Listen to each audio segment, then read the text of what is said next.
welcome to the latest edition of Armchair Jockeys. This week we're at Epsom, arguably the most demanding racecourse in the world, and the venue for 3 races in the Kipco British Champion Series. The most famous of these is the Derby, in which 2,000 guineas victor Camelot bids to become only the 3rd horse since 1970 to achieve that classic double.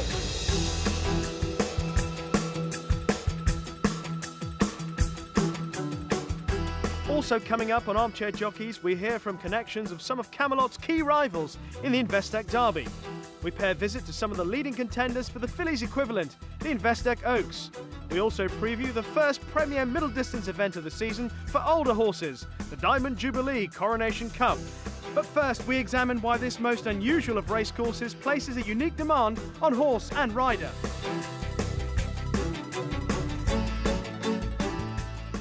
It's often said, if you reinvented British racing with a blank sheet of paper, Epsom would be the last place you'd stage one of the most important races in the world. It's too difficult, too tricksy. Horses get het up, unbalanced in mind and body, and they let themselves down. There are much fairer ways to find the best racehorse. But that's nonsense. This is exactly the place, and here's why. The test begins when the horses leave the insulated calm of the racecourse stables and are led towards what on Derby Day will be a cauldron of sounds. They pass the Rubbing House pub and go behind the Queen's stand to the parade ring, which will be packed full of people connected with each runner and surrounded by race fans, each trying to get a sight of the horses. The horses are saddled in there. Although Aidan O'Brien prefers to bring his horses to the open air, it can get quite hot and stuffy in there on a summer's day. On Derby Day, even at this very early stage, you might see some horses starting to lose it. Once the jockeys are on board, it's back down the walkway to parade in front of the stands. It's a requirement of Group 1 races to parade, and there's a fine if you break it. Some do, reckoning the lure of the prize is many times that of the penalty. But that's ultimately self-defeating, because mental soundness is something that should be perpetuated in the breed. Derby Day is an extreme test of that. After the parade, the horses canter to the start in the reverse direction of the race. Now, on the day itself, this straight will be like a tunnel of noise. There'll be picnics, parties, fun fairs, music. One of the most important races in the world is, in essence, conducted through the middle of a circus. It's like running the Olympic 100 metres at the Notting Hill Carnival. Negotiate this for the relative calm of the start, and there's only the race itself to worry about. The stalls open and straight away there's a problem. The exertion of a hill, complicated by the track bearing at first to the right and then left. The track rises about 140 feet on uneven and undulating terrain before sweeping sharply 40 feet downhill round a tight left-handed bend called Tattenham Corner. The straight continues to drop 60 feet until the ground rises again in the final 100-yard climb to the winning post. Throw in this camber. The inside part of the track against the inside rail is much lower than the stand side of the track against the stand side rail over there. You'll see tired horses, unable to resist, tottering towards the inside rail as their exertions and the ground falling away beneath them robs them of their balance. It's a test of good conformation and athleticism.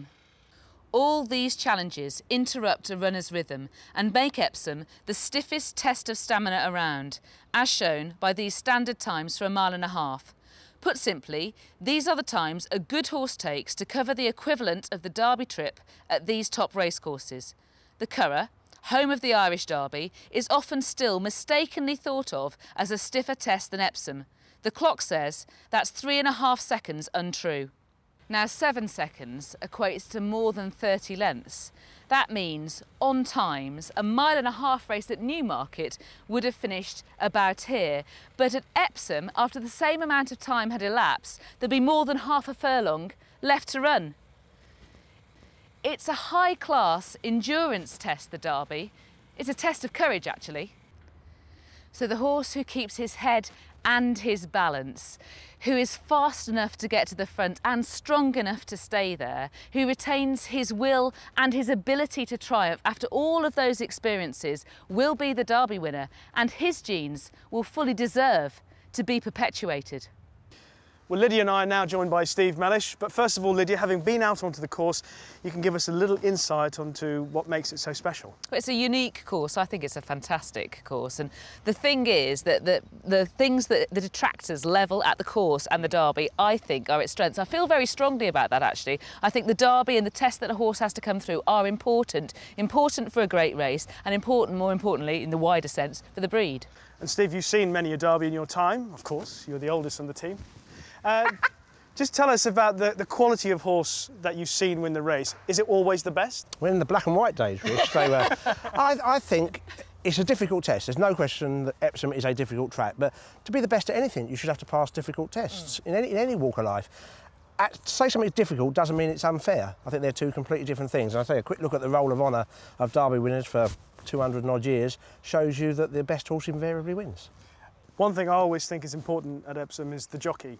We've seen Lester Piggott excel. He was, of course, the greatest of them all. Kieran Fallon, he's another jockey who's excelled at the Derby. And it's very important that you have a jockey that can ride this course well, because a jockey who doesn't know it very well can get you into trouble. He gets ruthlessly exposed, the jockey who doesn't ride it well. I think it's a right place, right time merchants for this track. I'd throw Johnny Murtagh into that mix as well. It's the same argument, isn't it? I mean, again, the best jockeys should have to pass the Supreme Test. I mean, that's the whole point. And yeah, you're right. I grew up with Lester Piggott, and he is the best. He has been the best round here. I mean, with all due respect to the other people you mentioned, he was fantastic round here. You'd see him every time he went round, he'd be in the same position every time, and, you know, he made light of a difficult test. That's because he was the best. Well, young Joseph O'Brien has only just turned 19. It will be a big test for him.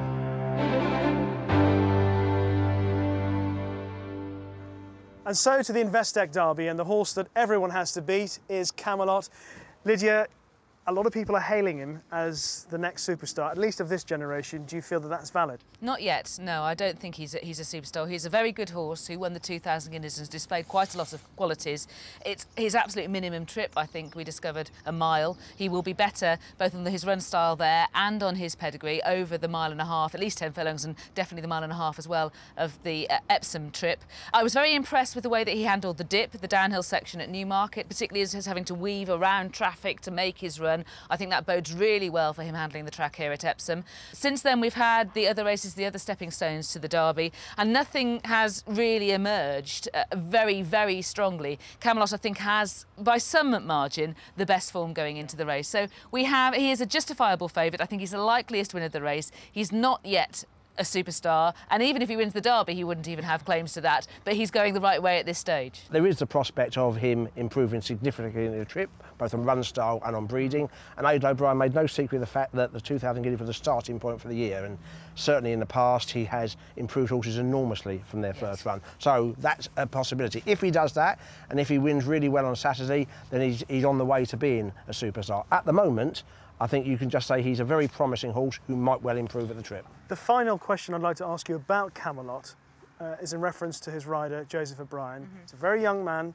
It's a big test. OK, he's proven himself in Group 1 races around the world. But Epsom is a different kettle of fish completely.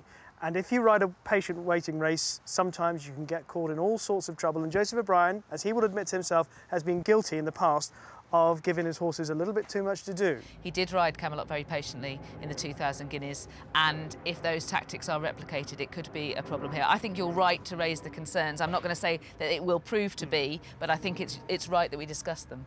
I think it's a valid point. It's part of the whole equation of the race. Personally, I'd be fairly positive about him, because I think he's extremely calm.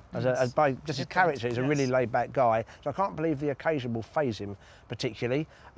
He could make a mistake, anyone could, but he's improved at a rate of knots in the last year. A year ago, I thought he was getting the rides to a degree because he was his father's son. I think he gets there on merit now. I think he is very good, and so mainly I'd be positive. But it is a tricky track, and best jockeys in the world have found trouble here. Well, one of the best guides to the Derby is the Dante Stakes at York. It was won recently by Bonfire, and he's trained by Andrew Balding. I thought he was very impressive, you know, and Jimmy felt there was plenty left in the locker. He, the jockey himself, felt he was in third gear rather than overdrive, and the horse sort of knuckled down well when the Rogers horse came and challenged him, and yeah, couldn't have gone more smoothly, really. He's proved himself obviously over an extended 10 furlongs by winning the Dante. His half-sister Joviality, I think fair to say, was best up to around that trip. Would you be hopeful, confident that Bonfire will get the mile and a half? I don't think from a pedigree point of view you could probably be confident that he'll stay. He's out of a night shift mare. Joviality herself obviously won the Musadora, but that appeared to be her best distance when she was stepped up. I think she ran the Ribblesdale or another mile and a half race. It didn't appear to stay that day, so it's got to be a question mark. Manjura himself was probably best at a mile and a quarter, but it's by Monson, who's obviously a stamina influence, so it would be hopeful, but it's a question mark. But even those close to him have sort of described him as quirky. That's a word which is bandied about a lot in racing. What would you mean, or what would people who know the horse mean by quirky for him? Well, he can be a little bit full of himself out of exercise. He can whip round pretty quick if he doesn't fancy doing something.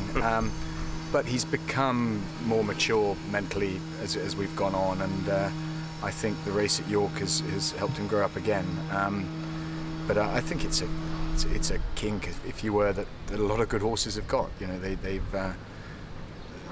want their own way most of the time, and he's no different. But his appetite's very good, and he seems to enjoy his work, and he really turned it on when it matters.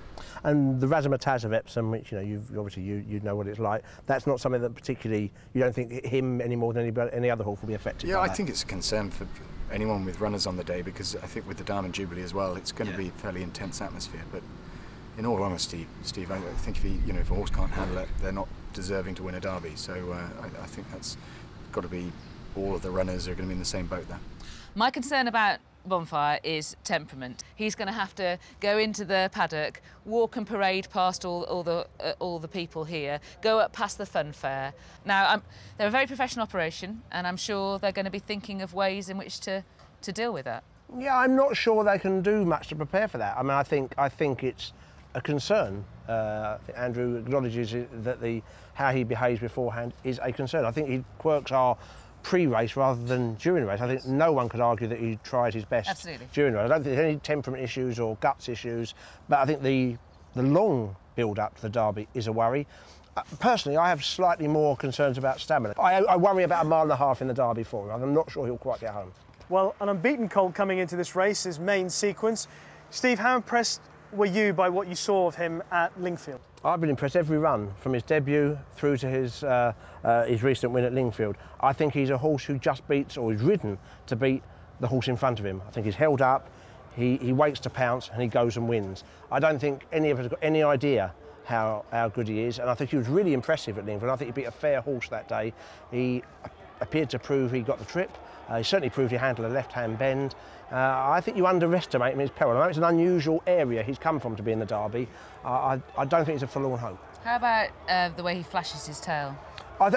It can be indicative of a temperament issue, can't it? It's frequently an issue. But he's won once narrowly, and it didn't stop him trying.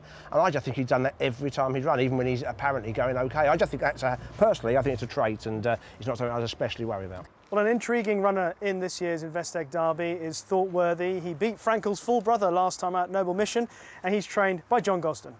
He's got a lot of courage, and he's a laid-back character, unlike his brother, who was very aggressive. He did nothing wrong at Sandown. I was impressed by the winner, but I thought our fella got rid of his two that he was racing with well and ran a lovely race. He needed it. He's come on a lot. We then thought we'd freshen up, come for the fairway, in the knowledge that it's too short for him, but just at home, straight mile and a quarter. And I thought he set an easy sort of pace, and he was just done for a bit of toe down the dip, and but then he met the rising ground and he went and outstayed them. He's screaming out for a mile and a half now. He seemed to have a little bit of trouble in the dip. I don't know if it was that or he hung a bit. Was that the dip? I think they were just quickening at that stage. A Newmarket racetrack, the jockeys tell you it's like any ground, it's moved, and you get these slight ridges coming down into the dip, and the yacht horse can get imbalanced. Obviously, you've got to run downhill at Epsom, and quite frankly, it's a hard thing to rehearse. I think ideally he'd prefer a flat track, but then I think there's a lot of horses who run in the Derby that would prefer a flat track. Steve, John Gosden has campaigned Thoughtworthy in the style of a horse that he thinks a lot of, but does he think that he's a real, genuine Derby horse? I think he thinks he's a genuine horse is going to improve considerably at 1.5 miles and further. I think you might see him down the line as a Ledger horse. He's a full brother to John's Ledger winner Lucano, so he knows the family really well. Lucano was 4th in the Derby. He's improving. He's got a good attitude. He showed that when he won at Newmarket last time. He was in front a long time. It probably didn't suit him. The negative is he really didn't appear to handle the dip. Now, whether that's because he's been in front and he's inexperienced, I don't know. But he hung a lot in the dip, and my worry is whether he'll handle the track. Well, a lot of people say that Chester is a good guide to how a horse will handle Epsom, and Astrology looked like, judging by what he did at Chester last time, he'll handle Epsom. Yeah, I thought he was very, very impressive there. He probably didn't have a great deal to beat, but he came a long way clear. He's rather overshadowed by his stable companion, Camelot. I know you like him. Yeah, I could see him running prominently in the Derby and being involved in the finish. Whether he's good enough, I do not know. Yeah. But I think he's one of the horses I believe will act on the track. Well, the horse who's had most experience, at least this season going into the Derby, is Mick Dam, but he seems to be thriving on it. Yeah, he's your working class hero in many ways, albeit a working class hero who holidays in Dubai. He was 4th in the UAE Derby, came back and won the Chester Vase. He was right place, right time. He handled the track very well, stayed very well. He's going to run a solid race. I don't believe him to be good enough. I forecast that Astrology will win this year's Investec Derby. I love the way he went round Chester. He looks like he'll handle the track here at Epsom. May not be quite good enough to beat the likes of Camelot at their very best, but I think he's a big player. It's not big, it's not clever. I think Camelot will win the Derby. Main sequence for me to keep his unbeaten record is a horse who's ridden to beat those in front of him. I think at the line there'd be nothing in front of him.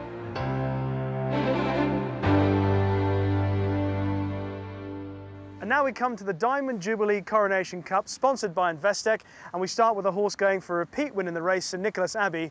It's great that he's managed to finally show us what he's capable of. Of course, he was expected to win the Derby 2 years ago, but is he as good a 1.5 mile horse as there is in the world at the moment? Good question. Yes, I think he probably is, but whether that is a dizzying standard, I'm not entirely sure.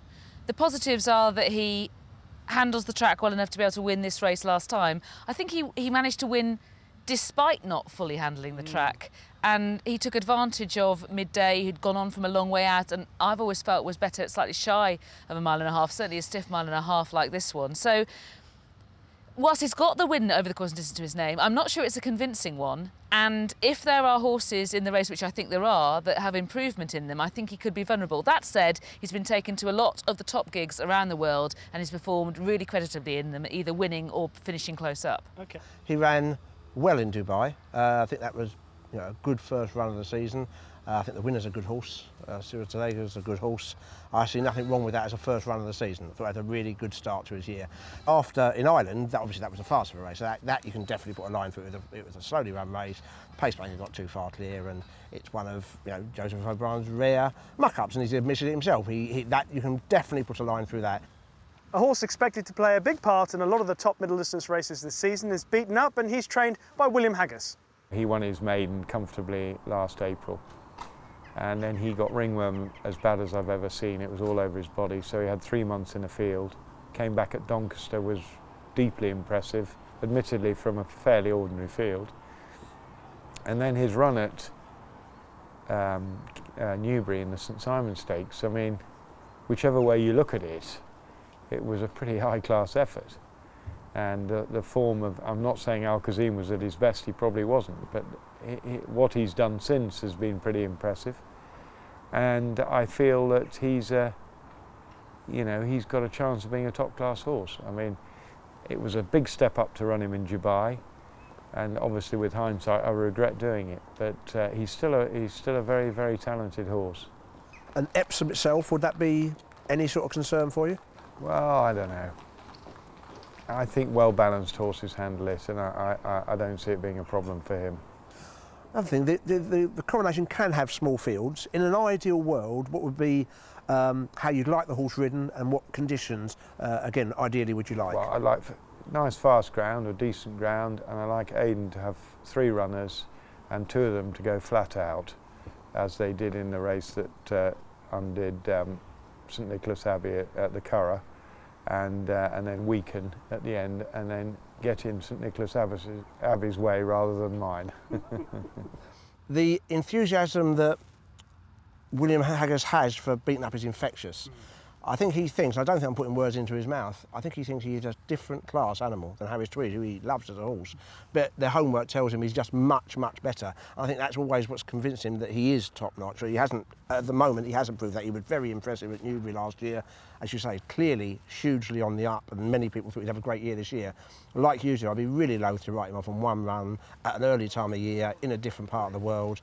Much rather judge him what he wants here. I think he needs a dry week. I think he wants another horse who wants decent ground. He's another horse that's got to prove that he handles the track as well. Yeah. He's never encountered anything like this in his career so far. Well, it's great to see last year's St Leger hero, Mars Marvel, back in action again this year. He's trained in Newmarket by John Gosden. Yeah, he's in top order. He got, he loved the ground in the Leger, broke the track record into a headwind. We were a bit silly, probably the old afterthought entry, but the Arc suddenly was unseasonal, fast ground, and we thought, oh, let's go. And we were all bold and then stupid. He's run the other day. I was just desperate to get him on the track. He's a big horse. He was getting very full of himself at home. It was at home, and the owner was great in letting me run, in the knowledge that, quite frankly, we were giving him an outing. And he bowled along, but as soon as that ground moves under him, you really stretch him. He's got such a long stride, doesn't like it. He's not the same horse. When we ran him in the classic trial at Sandown, precisely the same result. Then he went and won the Cocked Hat at Goodwood. So it is about ground with him. If it's loose or soft, it's not his game. He likes good to firm. Mars Marvel, of course, has been back in action this year. You ran at Newmarket, Lydia. Were you disappointed by what you saw? No, perversely, actually, I wasn't. I was really encouraged. I know if you look in the form book, he was beaten a very long way, but I thought he travelled really powerfully over 1.5 miles in good company, and when he was asked to make his effort, he couldn't handle the softened ground. He needs a sound surface. I thought that the way he travelled that day indicated that he'd done well mentally and physically over the winter. I think he's going to have a major season this year. He's cute. He's so are you. I mean, he just is. I went and saw him this week. He doesn't miss a trick.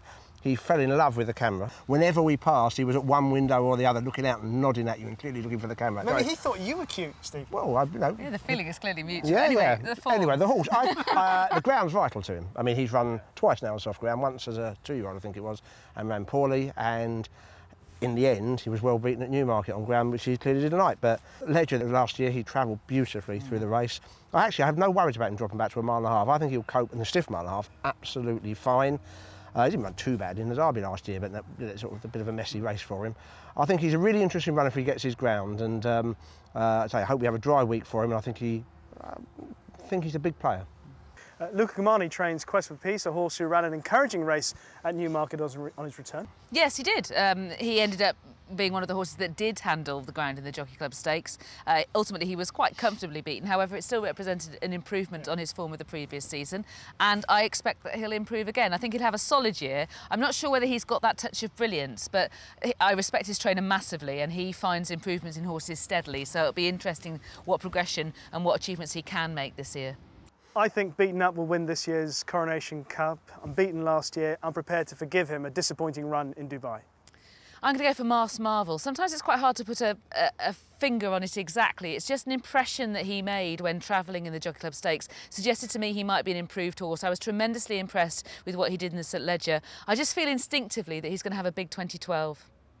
I'm going to go for Beaten Up. I'm going to forgive him his run in Maidan and rather judge him on his progressive form last year. I just think he's a Group 1 horse in the making. I hope this will be the day that he proves it.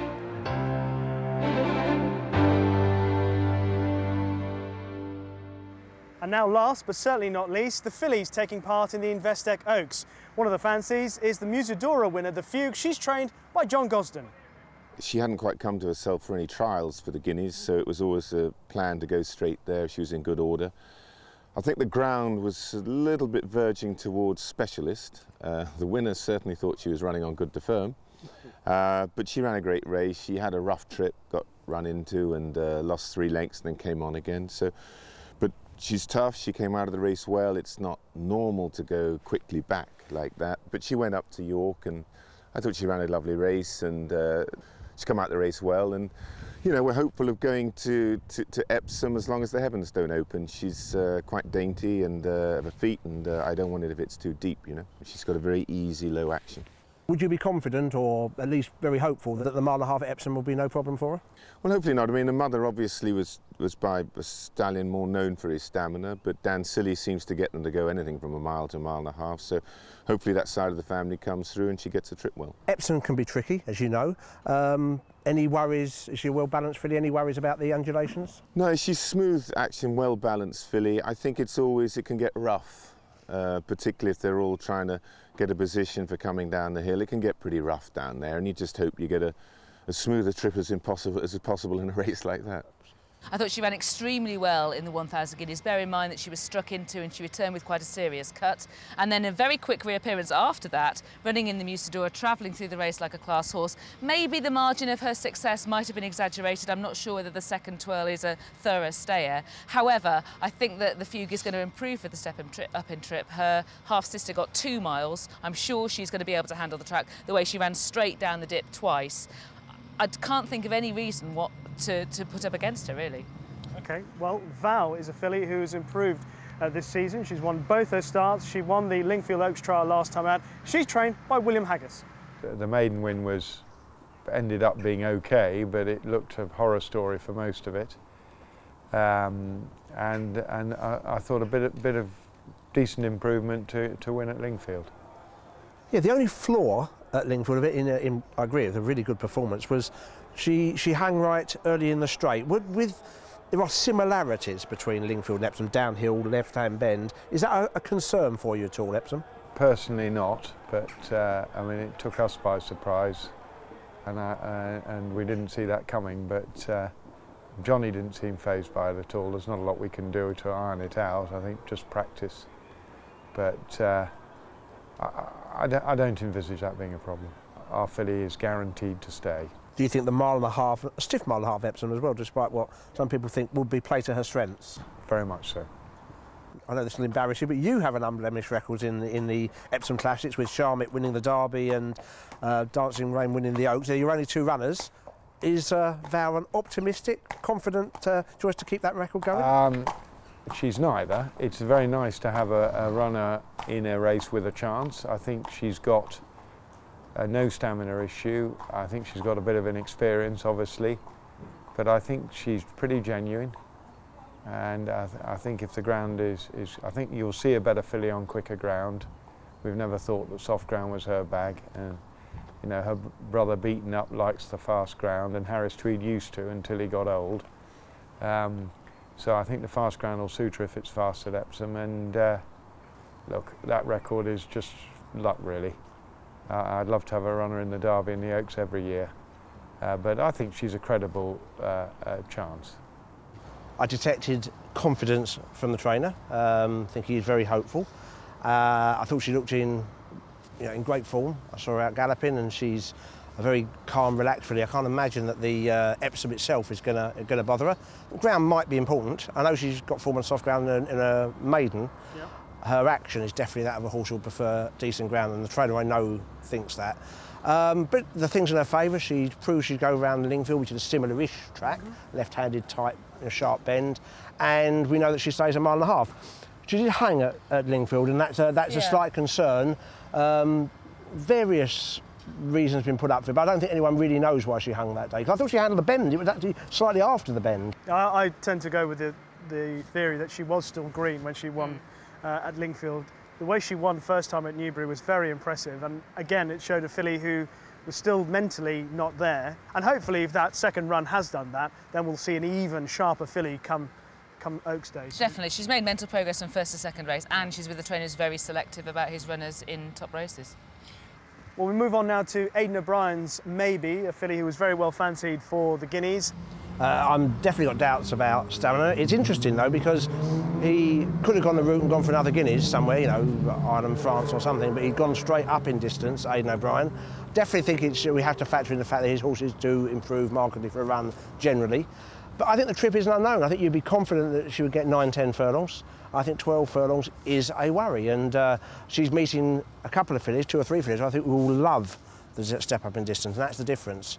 So I think that raises doubts to me about whether her superiority at a mile over most of these would be repeated over a mile and a half. You went to Ballydor though prior to the 1,000 guineas, whereas Aidan O'Brien was pointing out about Camelot that the 2,000 guineas was a start-off race. He wasn't saying that about Maybe. In fact, he said to you that Maybe had been put away early in the 2-year-old career to prepare her for the 1,000 guineas. So for me, whilst there is a pattern to Aidan O'Brien horses that improve a second start, I'm not sure she fits into them. That's a perfectly fair point. And I also have remembered another thing. she hung right in the dip in the 1,000 guineas. It's the first time she'd ever encountered a downhill, difficult track. I'm not sure she'll handle Epsom. Well, Aidan O'Brien's got kissed in the race. She's a filly who made a huge impression when she won on her reappearance this year. She won impressively. A lot of people then put her immediately down at the head of affairs for the Oaks. You can see why. She is a half-sister to last year's Derby winner, Paul Moir. She's going to improve for the trip. She's improving already. She's only ever raced on a surface with cut in the ground, soft surface, so she's got to prove she's as versatile on a sand surface. Her pedigree suggests she will be. I think she's a massive player. I think she'll definitely stay. I think she's lightly raced. The big jump from winning her maiden well to winning her reappearance race in Bella Company well. As I say, she's a galloping type. I'm sure the mile and a half will be a big plus. And to be honest, at the start of the season, I thought she was Aidan O'Brien's best chance of winning the Oaks. So I think she's got, you know, she's a huge player, I think. Godolphin have decided to supplement Kaylani into the Investec Oaks, and she's a filly who's definitely got the pedigree to do the job, Lydia. She's got the credentials, hasn't she? Her mother, Casia, won the Oaks. She'd also won the 1,000 guineas. She was pretty impressive in the Pretty Polly, running right away in soft ground. The way she moves suggests that a sounder surface might actually benefit her better. She wanted to edge a bit to her right. She was helped by racing against the far side rail, so I'm not completely yet convinced that the course will suit her perfectly. However, that was a very impressive performance, and I think I can understand why she's been supplemented. She is a player as well. My selection for this year's Investec Oaks is Val. She's been very impressive in her 2 wins so far this season. I think there's more to come from her. Mentally, I think she'll be even sharper this time around. I think the Fugue is going to win. I thought since last October that she'd win the Oaks, and I see no reason to change my mind now. I like the chances of the Fugue. Very impressive in the Musidora. Clearly suited by the 1.25 miles there. Will be even more effective at a 1.5 miles. Well, that's it for this edition of Armchair Jockeys. Next time, we look ahead to 5 fabulous days of racing at Royal Ascot.